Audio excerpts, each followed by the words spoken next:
Alrighty, let's get started. So thank you all for showing up to this little lab workshop. Did everybody get the sign? If you've not gotten the sign-in sheet is back in the back for Dave and Marge's class. They're both offering extra credit. And for those of you who know Marge and Dave, don't get used to it because it's few and far between.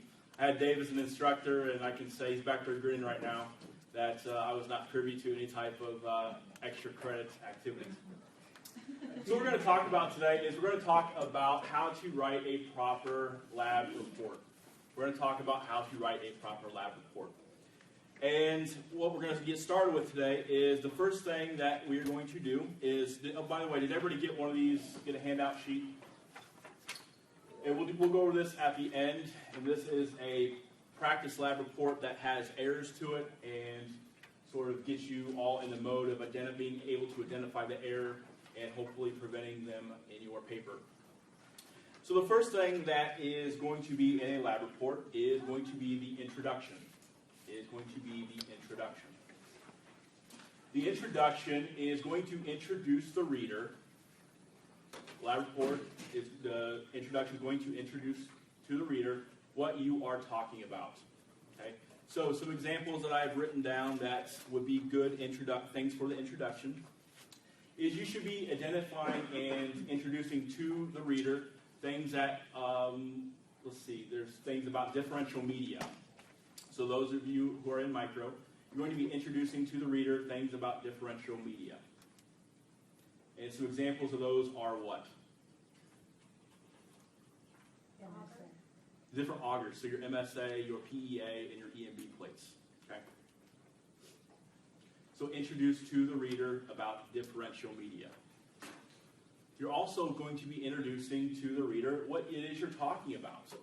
It should be a summation, it should be a summary of what you're going to be talking about throughout the course of the paper. So the introduction should give the reader an overall idea of what to expect when they're going through and when they're reading the paper. Generally, the introduction should be around 2 to 3 paragraphs. Okay? Introduction generally should be around 2 to 3 paragraphs. Okay? All right, so once you've talked and told the reader what you're going to be doing and what you're going to be talking about, the next section is the methods and materials section.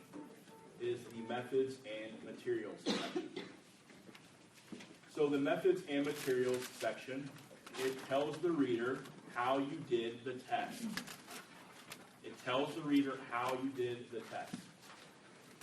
And it's also important to make sure that as you are going along in your introduction and into your methods and materials, that you are citing. Citations are crucial because if you don't cite, the reader can assume that you're coming up with this information all on your own and by yourself.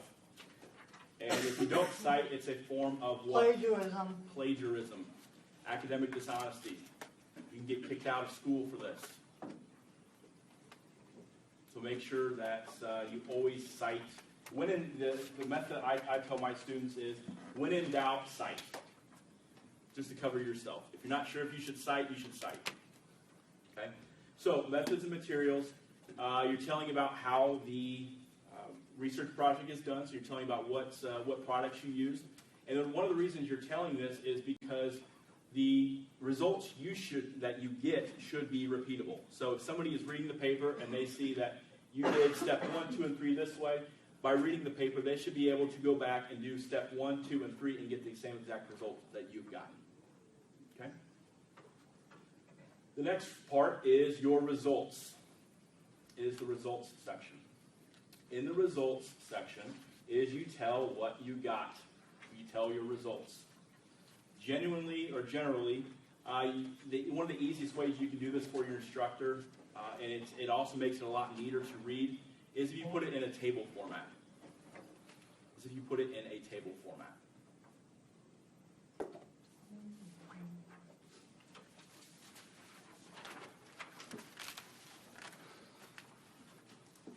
Next is the discussion. The discussion part of your paper needs to be and should be the longest part of your paper. In a scientific paper, and in a lab report in particular, the discussion part of the paper is to be the longest part of your paper. A good discussion should be around at least 1 to 2 pages. At least 1 to 2 pages long is the discussion. The discussion talks about how the project went, about what you as an experimenter or researcher could have done better to get optimal results. If there's any type of biases that you may have encountered, and this is not only for a micro class, or this is for any type of scientific class, if there's any type of biases that you've come across, whether you wanted it to go a certain way and it didn't go a certain way, or you wanted it to go a certain way and it went that way, you need to identify that if there is any type of bias, that you report that as well. So discussion should be the longest part of the paper, 1 to 2 pages. And then finally, and one of the most important things of the paper is the references. I know for Marge and Dave, so for those of you who are in Marge and Dave Burns' class, 3 citations minimum. 3 citations minimum. Usually about 6 to 7 citations is what's optimal for a good research paper. 6 to 7. But 3 citations minimum. And make sure that the citations are properly cited through the paper. When I talked to them this morning, they really didn't have a preference about what type of format you use, whether it's going to be APA or an MLA style. But if you choose to use an APA style, make sure it's APA throughout the whole paper and going into the references. Vice versa, if it's MLA, make sure it's MLA through the whole paper. Don't start with MLA and switch over to APA, or start from APA and switch over to MLA. Make sure that it is clear and concise throughout the whole paper. Okay? What questions do you guys have? You know, if you follow I'm just assuming everybody has a rubric. Make sure you follow the rubric because it's pretty self-explanatory and pretty straightforward. So, some do's and don'ts about how to write a lab paper. A big do not is do not use I, we, my partner and I, us, any type of third person. A lab paper is not an exercise in creative writing. The lab paper is supposed to be boring. It's supposed to be scientific. It's not an exercise of how creative you can get with what you're writing. It should be dry. It should be boring, but it should be clear and it should be concise. Okay? If you use the I, we, us, they, that's a big no-no, and I can speak for those of you who are in Dave, Marge's, or Carla's classes. Those are big no-nos for all three of them. So if there's nothing more you learn today, remember this. Do not use I, we, us, they. It will drive them absolutely nuts, and you will get points marked off. I haven't even taken biology or... You haven't? Or chemistry. You're missing out. I'm taking it, and I think in the next couple semesters, but I've already gotten counted off by using third-person pronouns on the Miss Gates class for sociology and some references. Yeah, just in general, any classes using third person is a big no-no. Okay. So, what questions do you guys have regarding lab reports and lab papers?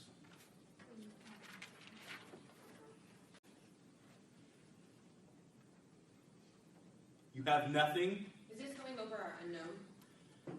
For the lab paper? Unknown. Yes, it is. Yes, it is. What question? Do you guys have questions about your unknown, your projects, for those of you who are in micro? The steps we go about. The steps you go about? How so? What do you mean? Like the first one, you find out if it's negative or positive gram. Mm-hmm. To me, that would be the first thing. Right. So for those of you who are in micro, and if you're not, then I'm going to divulge off a little bit to the question. So the first thing you're going to want to do in any type of research project, for this instance, for micro, is you're going to want to do a gram stain. So you're going to want to find out if it's either gram positive or if it's gram negative. And what that means to those of you who have no idea what in the world I'm talking about, it just means the component and what the cell is made up of. That way you can eliminate. So that way you can eliminate, yes. Another big part of the project that, and Marge told me not to talk about this, and she's going to talk about this tomorrow, is what's called a flow sheet. It's a dichotomous key, which is like a flow sheet, and Dave will do this as well, where it shows your logic, your train of thought in order to come to the conclusion that you came to. Way to follow directions there, bud. Yeah. Because you know, marginal. Yeah. We won't tell them swear. Until she finds out. Usually I wrap myself out.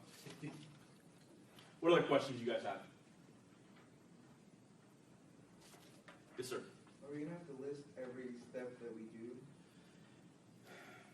No.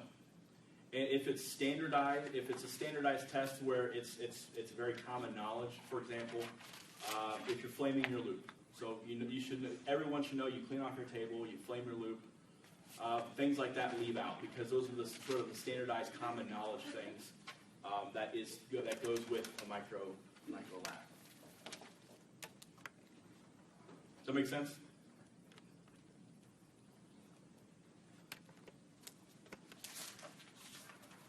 I mean, you don't have to list every step. So for this thing, I stained it purple. It showed up. It was pink. It was not purple. I mean, you don't have to do things like that. Sort of when you talk about the methods and materials, I use the PEA because it does this. It specifically isolates 4 gram-positive bacteria, and then Cite. I use an EMB because it specifically isolates a gram-negative bacteria, then Cite, and do that for all your tests if you use those particular methods and materials. But don't go through sort of the tedious and as Marge put it, as the standardized things you would do. Only focus on the things that not everyone may do. So for like our citing, if we're going to use like a PEA plate, do we use our lab manual or our book to cite it? As long as you cite it. It doesn't matter It where. doesn't matter. No, you can use your lab manual or you can use your book as long as you have a citation for that. Okay.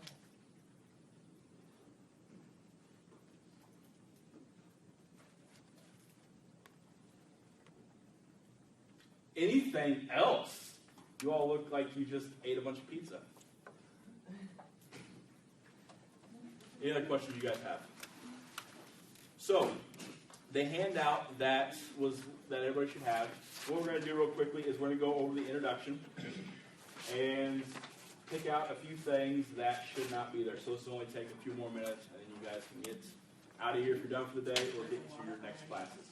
So, I think I know it's one thing that's all I want. in this experiment, I studied the relationship of temperature and pressure of an ideal gas that was heated in a closed container. What is the big no-no in that sentence? Is I. Because the ideal gas was in a closed container, its volume remained constant. How do you know that? Did you come up with that on your own? There should be a citation there. I did this because I wanted to test whether the ideal equation of the state holds. What's wrong there? The I's. In the equation, well, I don't know what that is. PV equals MRT, where P is the pressure of the gas, V is the volume, M is the mass, R is the constant, T is the temperature. In this report, I will talk about the procedures for the experiment, the experiment's results, and I will analyze those results. The I's. Remember, always, and it can be very tricky, especially when you're starting out writing a paper like this, because you want to put it in like you've normally written other papers. But for this instance, I can't emphasize enough. Leave out the I's, leave out the us's, leave out the you's, leave out the they's. So what do you use as a replacement then? It was done. It was done. The project was done, Gotcha. such as this. Leave out the I's, leave out the us, leave I out think the the another thing I realized is that is, I don't even think that was, you said that the introduction should have been 2 to 3 paragraphs long also? Or- No longer. No No longer than 2 to 3 paragraphs. Okay, so there's no longer. I get it. Anything else? In the first paragraph? You see anything else in the first paragraph? No. No. there was a citation that should have been there, and then there was a third person's. That was the big things. Any other questions that you guys How have? many said that should be cited? The ideal gas within closed containers volume remain constant. Are you coming up with that idea yourself? Are you coming up with the idea that a gas in its closed container is going to remain constant? Likely no, because it's going to be something that was discovered years before, I mean, decades. a lot of this is- So if it's not your own original idea, then you definitely need to cite. Okay. Does that make sense? Okay. Good question. And even in Albert Einstein's papers that I have, what I think I remember seeing him talking about at least a couple of the ideas that he used in his thinking projects to get to that point. He even had to use 1 or 2 citations. Yeah, even Einstein had to cite. Keep that in mind. You guys have anything else from the library crew? Any advice on the title? Is the title appropriate? Title really doesn't. The title it really doesn't matter too much. As I said, it's really not an exercise in creative writing. I really don't have any ideas for a title. Research. If you're writing about your unknown project for micro, unknown project, bacteria 1 and 2 is suffice. It shouldn't be anything overly fancy. Are graphs and tables required? No, graphs and tables are not required. Although for the reader, it does help sort of visualize, so you can see the results that you've gotten. But for the most part, graphs and tables are not required. I do know that Marge and Dave both do like graphs and tables, so just from firsthand experience. Do you include a conclusion at the end of every between our references and You can have a conclusion, but for the most part, the discussion should take care of that because the discussion is the longest part of the It tells you paper. how you did it and what you could have done wrong. Anything else? All right. Oh, yes. Would you suggest to take pictures, like for our micros, of the positive test? Absolutely. If that helps, that's a great idea. Taking pictures of your results through the microscope and putting them into the results section. That's absolutely. Make sure you label them. Especially if we're wrong, A and B. like, so we can show them that's Sure. what we saw. And if you're going to, but I will recommend, and if you are going to do that, make sure you use a color printer. Make sure you use a color printer. And also, if you're able to, if you're having any questions, concerns, because I really didn't talk too much about the formatting and the styling of your paper, go down to the tutoring center, and they will be more than glad to look over your paper and look for any type of grammatical or formatting style that you may or may not have that concerns about. Should we define any terms that might be unfamiliar to the reader during a discussion, or no? I'm sorry? Should we define any terms that should maybe unfamiliar to them or during the discussion? To the writer or Yeah, the reader? to the reader. No, No, no. just leave it in scientific form? Yep, leave it in scientific terms. Yep, Okay. perfectly put. All right. Well, if you have no other questions, I will bid you adieu. And There are